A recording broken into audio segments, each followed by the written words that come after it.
Ramiro, buenos días, gusto de saludarte. Es Eduardo Mendoza Paladines. Leí Buenos días, ¿cómo Eduardo. estás? Bienvenido a I99 y al programa Diálogo. Leí tu Muchas artículo, gracias. leí tu artículo respecto a la no aceptación por parte de la Corte Constitucional de los dos decretos de emergencia que envió el presidente respecto a las deudas de los estudiantes, sobre todo del IESE, y el otro de las quiebras. Hay, lo leí extensamente, te cuento Ramiro, lo leí 2 o 3 veces para poderlo cuantificar bien, eh, porque hay dos vertientes. La tuya que es completamente correcta, lo que dices, pero saliendo de lo constitucional, esta gente, los chicos que tienen el problema, siguen en el problema. Van a seguir con muertes civiles, en otras palabras, porque están todos, no tienen posibilidades de créditos de esto. Y segundo, en cuanto a lo de las quiebras, mucha gente se ha complicado. Entonces, comencemos por las dos cosas. Comencemos por el tema constitucional en el que tú tienes razón, y explícanos, y luego entramos en el otro, que es el tema del deber ser, en el ser y en el deber ser y en la actitud de la Corte Constitucional. Por favor, querido amigo, gusto de saludarte una vez más, buenos días. Muchas gracias, Eduardo. Un saludo para todos los oyentes de mi querido Guayaquil.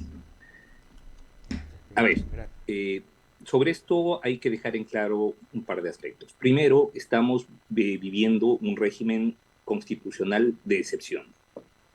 Tenemos un ejecutivo y no tenemos un legislativo. Un Estado social que se autocalifique en el artículo primero de su Constitución como social y democrático de derechos, evidentemente requiere de todas las funciones para que ese principio democrático funcione.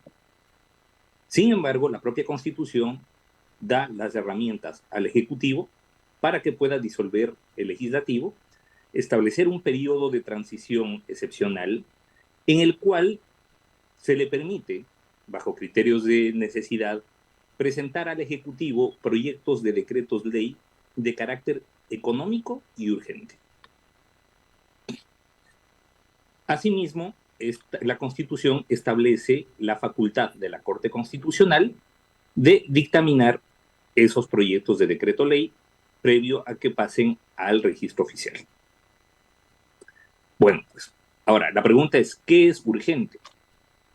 Claro, muchos dicen, bueno, esto es urgente porque se viene arrastrando, este problema tal se viene arrastrando desde hace tiempos. Por lo tanto, es urgente. La Corte Constitucional ha dicho, no hay una definición de urgencia en lo normativo. Y nosotros definimos como urgente aquello y solo aquello que no puede esperar a que se constituya una nueva asamblea. Es decir, aquello cuya necesidad es tan inminente que no se puede esperar los días o semanas que faltan para que se constituya una nueva asamblea. Claro, el gobierno de inicio, cuando vio que estaba gobernando sin legislativo, se frotó las manos y dijo, listo, urgente es zonas francas. Se dijeron, no, las zonas francas no es urgente.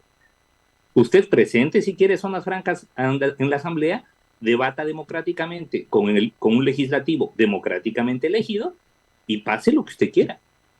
Luego manda 2 decretos leyes.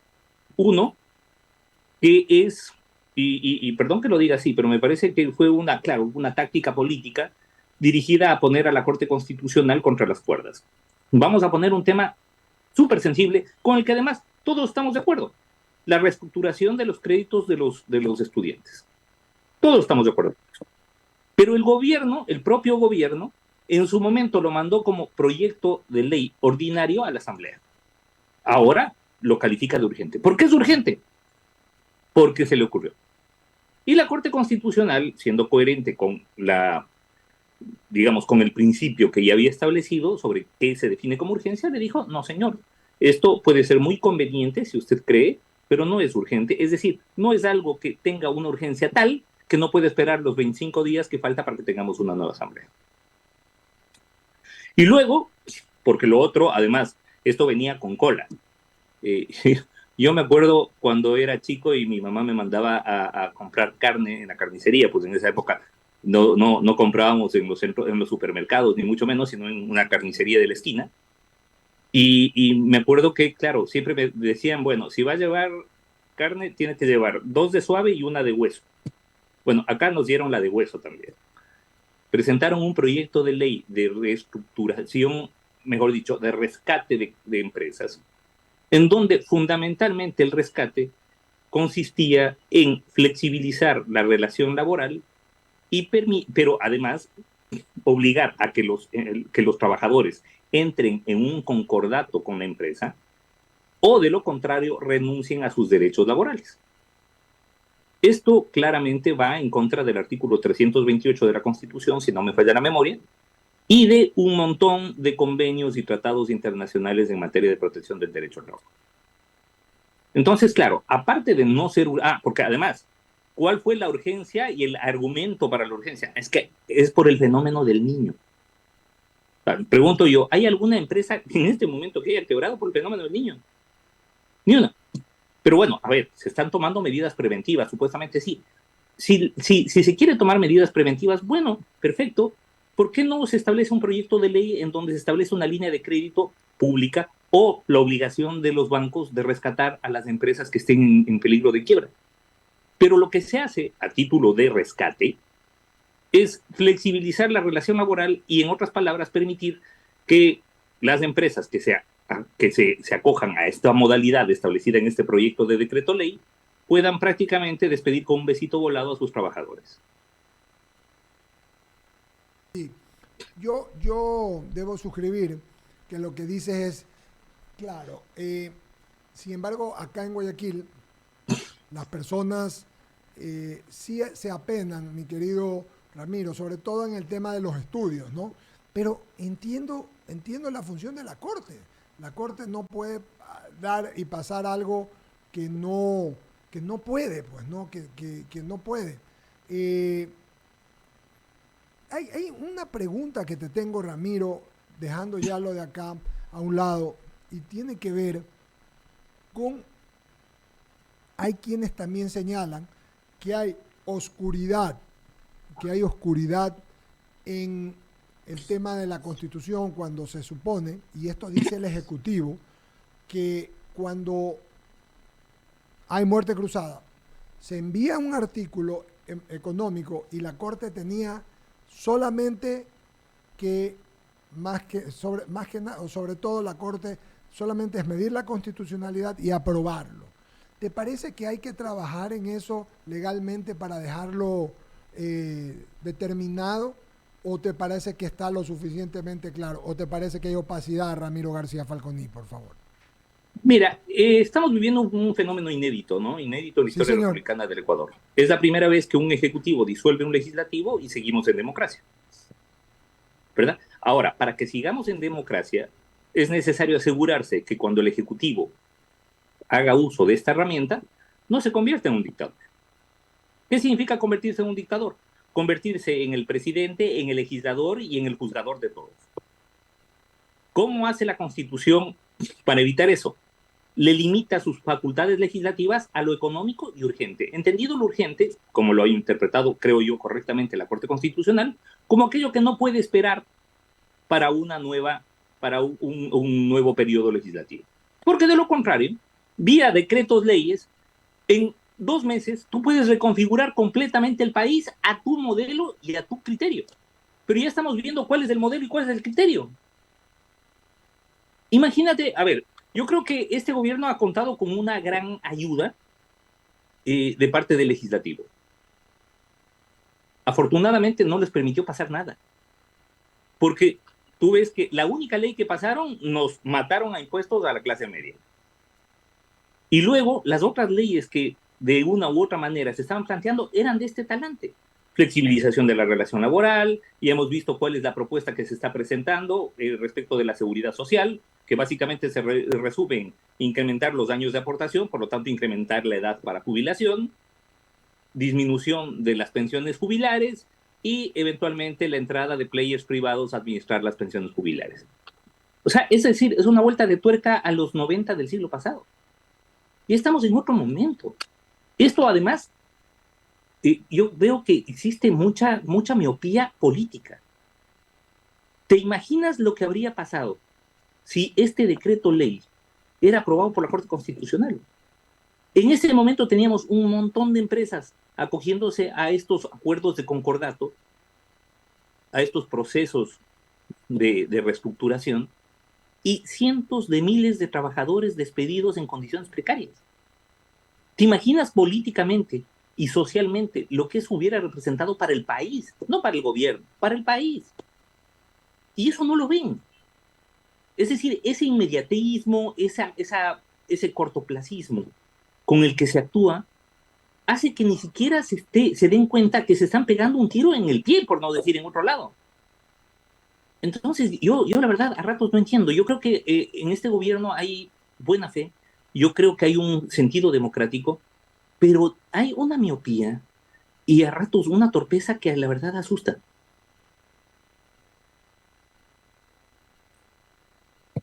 Ramiro, en efecto, tienes toda la razón.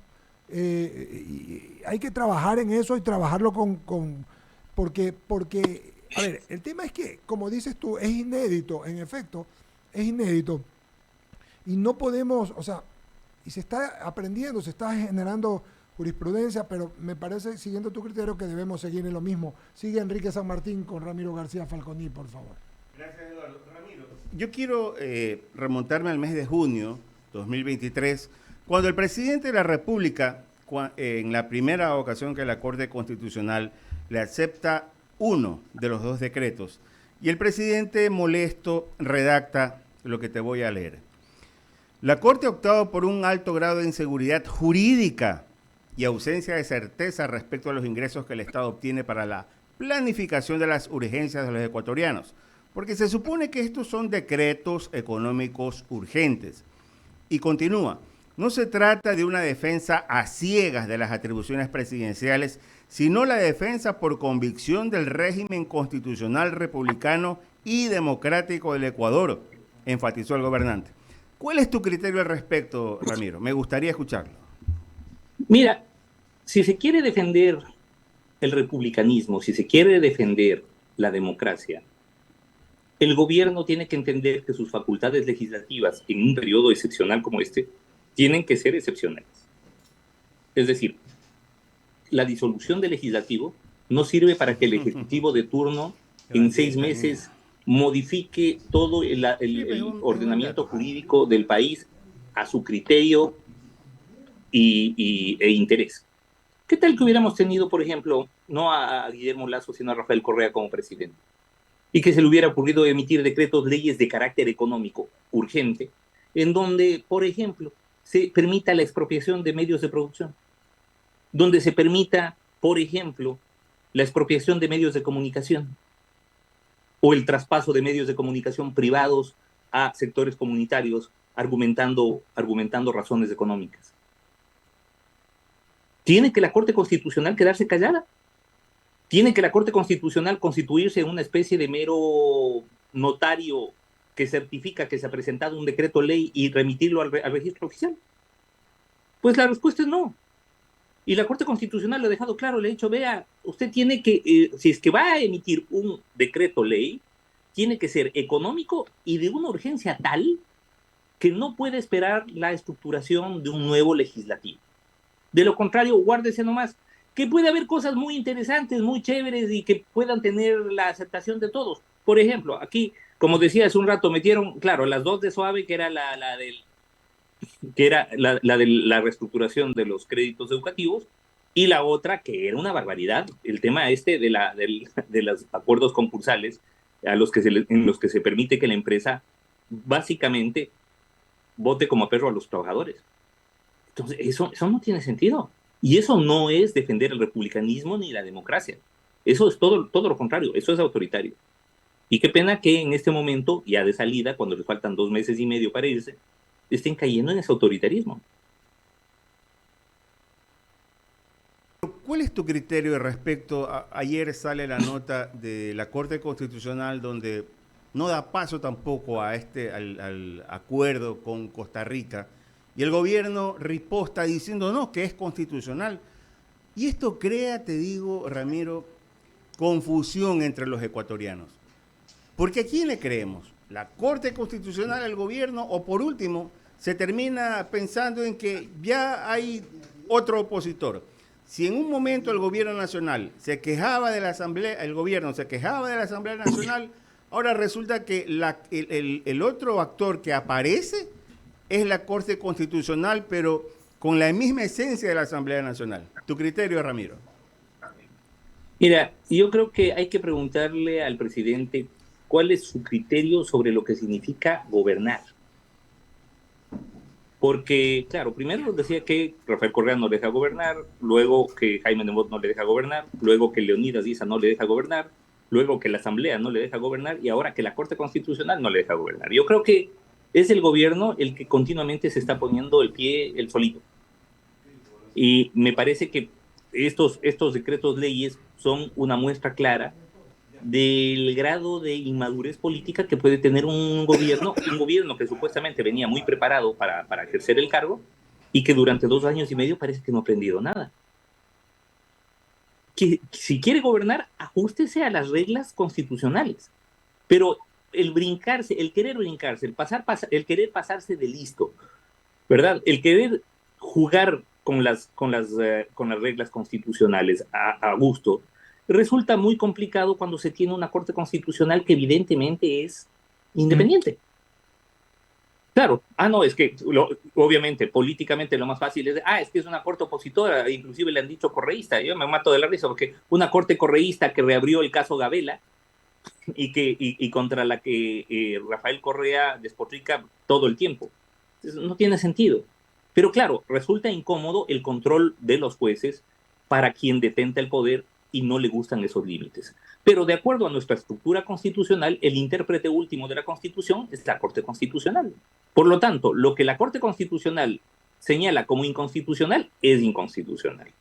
No lo que dice el presidente. En el caso del tratado, sería un poco largo, extenso analizar los pormenores de la decisión de la Corte Constitucional en ese momento, pero la Corte ha establecido al tratado como constitucional. No es que se tiró abajo el tratado, sino que señaló puntos específicos que van en contra del marco constitucional ecuatoriano. Pero de entrada, establece como constitucional el tratado con Costa Rica.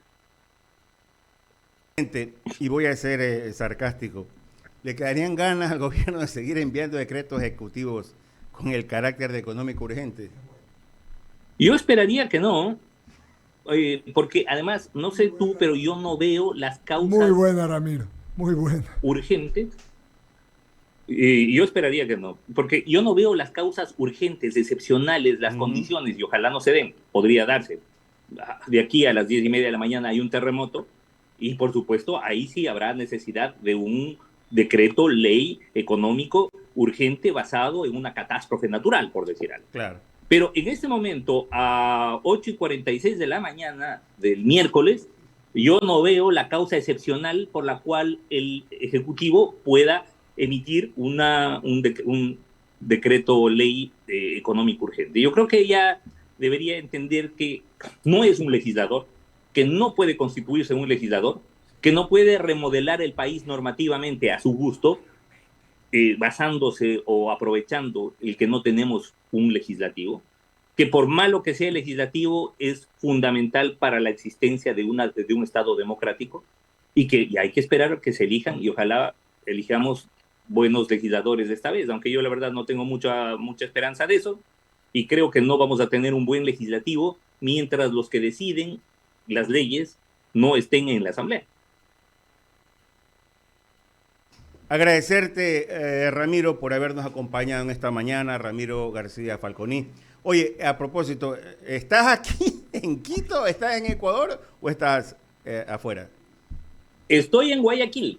Estás en Guayaquil. Oiga, date una vuelta acá por la radio, visita a los amigos. Cuando me inviten, encantado de la vida. Bien, entonces, ya le diremos a Eduardo.